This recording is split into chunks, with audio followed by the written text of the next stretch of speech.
If your hair feels stuck, dry, brittle, and will not just grow no matter what you do, you might be making one of these five mistakes, and we're going to fix it today.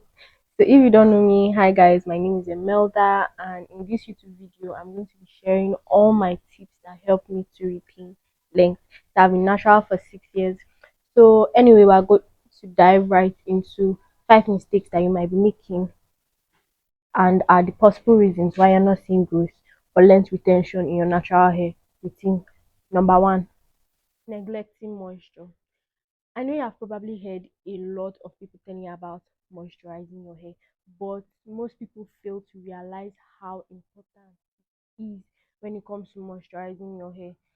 People usually talk about protective styles, but if you are protecting your hair while it is dry, you are doing just as much damage as not protecting your hair at all. So your hair needs to have a proper moisture regimen. You have to make sure you are deep conditioning your hair. Those are things that are non-negotiable if you are trying to grow your natural hair. So you have to be deep conditioning. You have to know things like leave-in conditioner. There's the LOC method and there's the LCO method. Those are ways you can moisturize your natural hair and lock in moisture. So I would say you should get a deep dive into those two ways of moisturizing your hair and see what really works for you. You need to know that if you are not properly moisturizing your hair, it's going to lead to breakage. It's just something that goes hand in hand. I don't really need to talk too much on that. Number two, and you might have heard this a lot, but not trimming your ends. Now, when I went natural newly, I didn't like the whole idea of trimming. I don't think anybody really likes the idea of trimming because it's like counterproductive because you're cutting off hair. But your hair is going to look like this if you do not trim your ends. You're going to be like the shadowy afro, the see-through afro. Your hair is not going to be full because the ends of your hair are constantly breaking, which is making the ends of your hair less and less dense. So then you look like a crazy woman when you have your natural hair out. You want it to look voluminous, you want it to look appealing, shining, thick. That's what we're going for. So you have to learn to cut off dead ends. Please. Now when I say cut off dead ends, I don't mean you should be cutting off your hair every 3 months. I don't even cut my hair every 6 months. I try to cut it like maybe stretch it over. I cut my hair like twice a year, and I don't like to box how often I cut my hair. If I see a split end while I'm managing my hair, I cut it off. It's not something that I have to wait to this particular period to cut it off. Maybe that's why I don't usually need one whole ceremonious trimming. If you see knots in your hair, you can just use your scissors, cut it off then. Don't wait till it's the 6 month mark before you trim your hair. No, don't blow drying your hair every single time because you want to see the length. You want people to see that you have gathered length, and natural hair doesn't really show the length like that because due to shrinkage. So every time you're trying to blow dry your hair, I know you, and sometimes you might not use heat protectant. Your hair is just going to be dry and brittle and break off. So you have to be comfortable with shrinkage.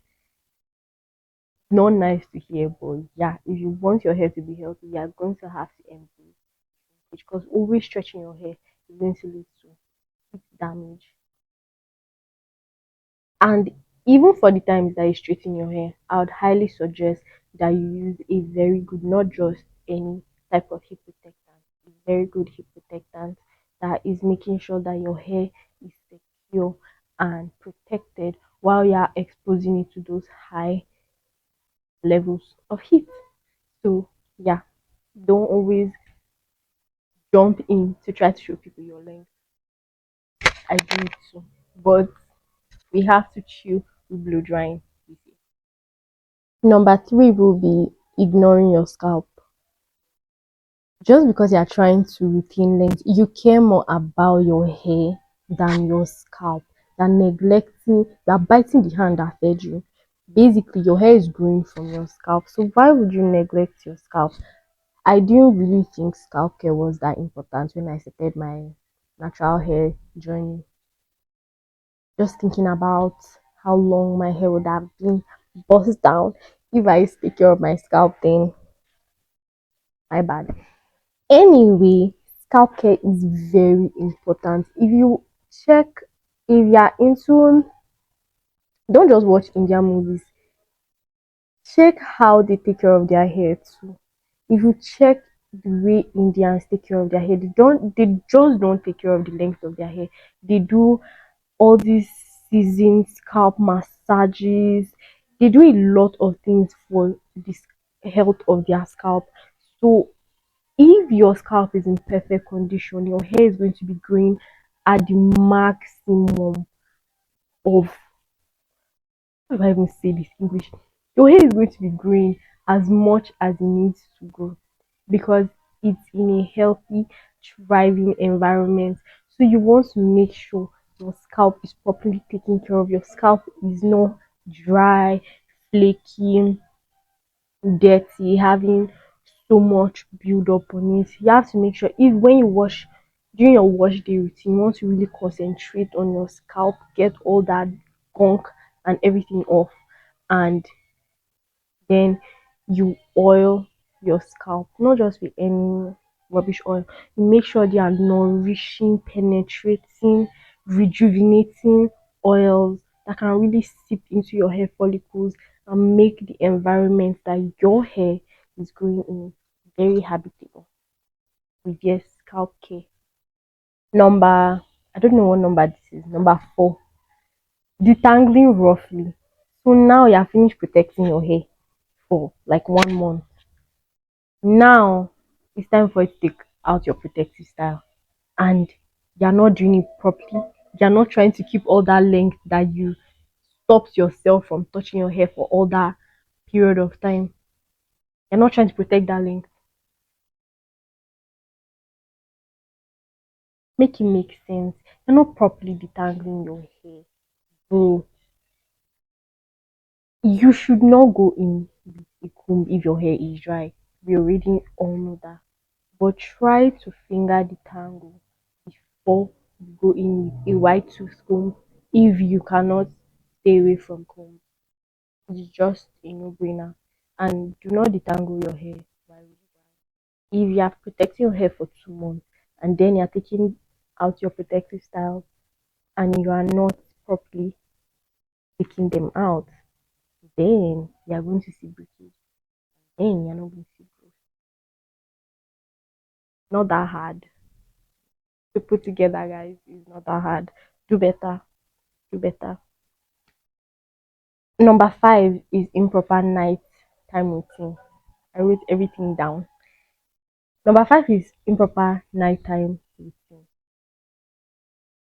So you mean to tell me that you have done everything I say you should do, but you don't cover your hair at night with like a satin bonnet, or you're opting for a satin bonnet that slides off your hair in the middle of the night, which means your hair is unprotected for like 4 hours. Girl, if you want your hair to grow, you cannot just protect your hair during the day and leave it during the night for who to take care of. So you have to opt for a satin pillowcase. If you know you cannot maintain a satin bonnet and it keeps sliding off your hair, try. This is an investment. That's what I'm saying. Try to invest in satin pillowcases. Yes, so that is a must. You have to cover your hair. Like must, non-negotiable. Like this is not even is a rule. Go and buy your satin pillowcase or go and buy your satin bonnet. That's it, period. Next one is going to be comparing your hair to others. Before this didn't make sense to me because I'm like, I'm comparing my hair to others. So what does that have to do with how my hair is growing?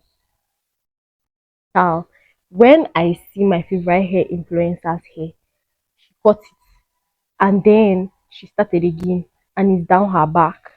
I'm like, then I start hitting on my hair. Like I'm doing all this for you, I'm buying all these products. And before I know, I'm like, it's not even going to work. I've done this, it's not even going to work. It's not even going to work. It's not even going to work. And then I find that I'm neglecting my hair more and more. I'm not really doing as much as I should because I feel like my hair is not giving me the results that I want. Learn to love your own journey. Everybody's hair does not grow at the same pace. And I'm talking to myself too because I'm guilty. I have a favorite hair influencer on YouTube. Her name is Sheun. Sheun cut her hair when, and her hair is at the same length with mine now. And I could not help myself from comparing. But yeah, it's just make you to start neglecting your hair and you just start hating your hair. Why? Just embrace your journey. Do everything you're supposed to do right and you'll see the growth. Sometimes there's something called the growth plateau. I don't know if I should make a separate video on that, but I'm just going to touch on it now. But the growth plateau is something I struggled with for like 3 years. I could not grow my hair past my shoulders. That was very frustrating. But that basically just means that your hair is breaking at the same pace as it grows. So you're seeing your hair stuck at one length and you're feeling like it's not growing anymore, which is not usually. So in that kind of situation, I'll advise that you opt for more protective styles, not just rubbish protective styles, like real protective styles. Your hair is in cornrows, maybe opt for scarves and wigs during that period, not glue, not wigs with glue. Don't damage your hairline. Anyway, so during that period, you make sure your hair is moisturized, stopping, care for your scalp. If you are undergoing that growth plateau right now and you're trying to grow out of that stage, so do all of this, and even your village people cannot stop your hair from growing. Anyway, that brings us to the end of this video. I really, really hope you liked it.